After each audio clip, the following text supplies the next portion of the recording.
We also have the ability to track the status and status changes as well, right? So for that, we have dependencies in here, which you can set up to create kind of relationships between columns.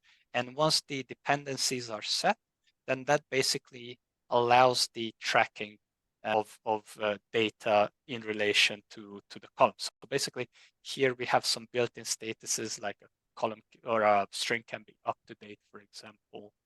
Stuff can be out of date, such as this, and unset. I don't have anything unset, but that's easy. I just delete stuff.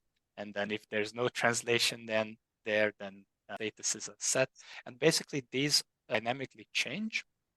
So for example, I have some up-to-date translation for this, but if I change pirates to, I don't know, ninjas or something, if I could type, a cool feature, by the way, we have built-in dictionary, so it does offer me the suggestion, which is nice.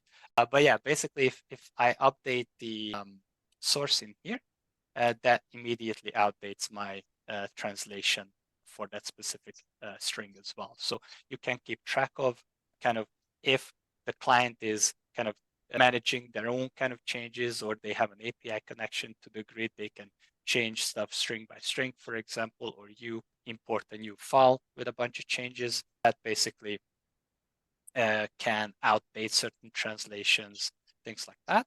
And we also have various kind of filters on these columns, so you can filter an outdated string. So you can absolutely, basically, you can create your own statuses as well. Basically, one of the other column types is you can have a multi or single select. Pointing at the wrong one. There we go. Multi or single select column types.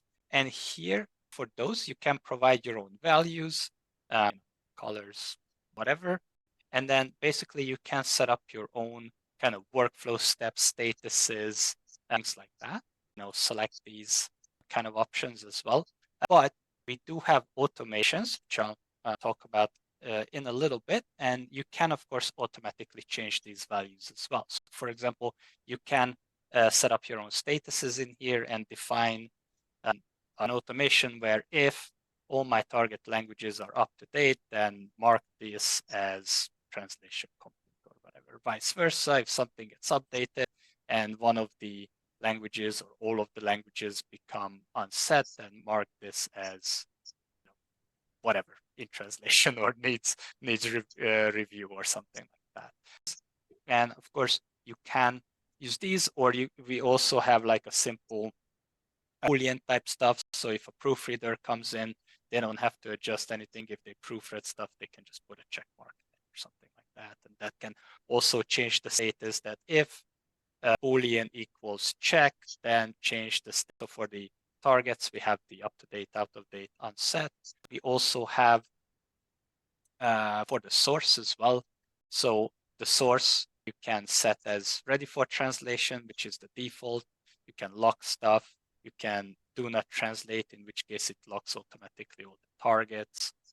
We have some other ones on the way as well. So for example, you can lock the entire row, you can lock only certain column types, things like that. So yeah, you have additional statuses on the source as well.